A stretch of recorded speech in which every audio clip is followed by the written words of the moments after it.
നമ്മൾ ആ ഇൻഗ്രീഡിയൻസ് എല്ലാം ഡ്രൈ റോസ്റ്റ് ചെയ്യണം.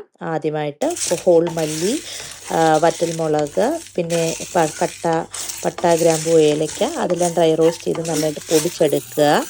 ഒണിയനും ടൊമാറ്റോയും അരിഞ്ഞു വെക്കുക. അതുപോലെ തന്നെ നമ്മുടെ ചിക്കൻ ചെറിയ പീസാക്കി കട്ട് ചെയ്ത് നല്ലപോലെ കഴുകി വൃത്തിയാക്കി വെക്കണം. അതിനുശേഷം ഒരു പാനിലേക്ക് ആവശ്യത്തിനുള്ള എണ്ണയൊഴിച്ച് അതിലേക്ക് സബോള ഇട്ട് നല്ലതായിട്ട് വഴറ്റിയെടുക്കുക.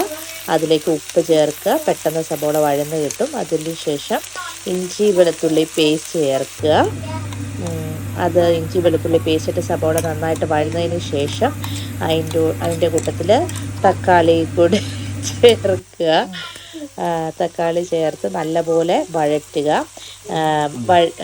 നമ്മൾ പാത്രം അടച്ചു വെച്ച് വഴറ്റുന്നതായിരിക്കും കുറച്ചുകൂടെ നല്ലത്. അതാകുമ്പോൾ പെട്ടെന്ന് തക്കാളി വഴന്ന് കിട്ടും.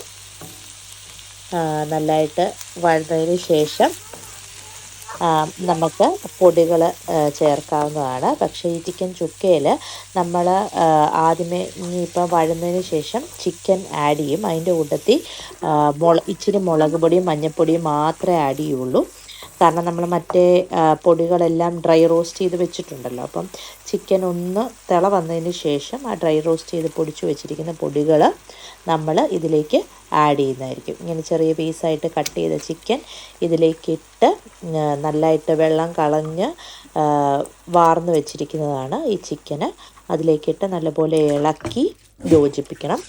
എന്നിട്ട് ആവശ്യമാണെങ്കിൽ ഒരു ലേശം വെള്ളം ഒഴിച്ചു കൊടുക്കാം. അല്ലെങ്കിൽ വെള്ളം ഒഴിക്കേണ്ട ആവശ്യമില്ല, ചിക്കനിൽ നിന്ന് തന്നെ വെള്ളം ഇറങ്ങും.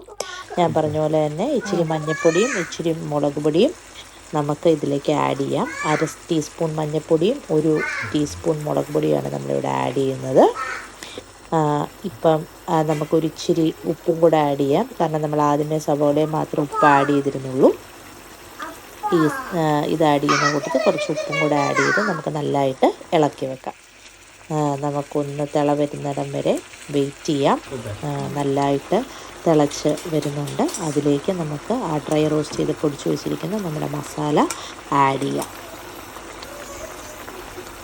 മസാലയെല്ലാം ആഡ് ചെയ്തതിന് ശേഷം നമുക്ക് ഈ ചിക്കൻ നല്ലപോലെ ഇളക്കി യോജിപ്പിച്ച് നമുക്ക് വേവിക്കാനായിട്ട് മൂടി വെക്കണം.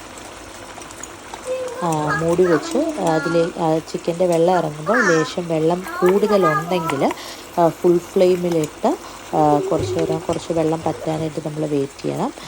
അല്ലെങ്കിൽ ഒരു മീഡിയം ഫ്ലെയിമിലിട്ട് ചിക്കൻ വേകുന്നിടം വരെ ഒന്ന് വേവിച്ചെടുത്താൽ മാത്രം മതി.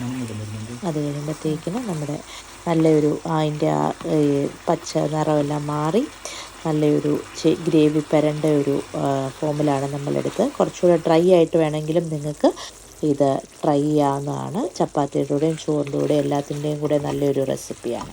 Thank you. Please like and subscribe.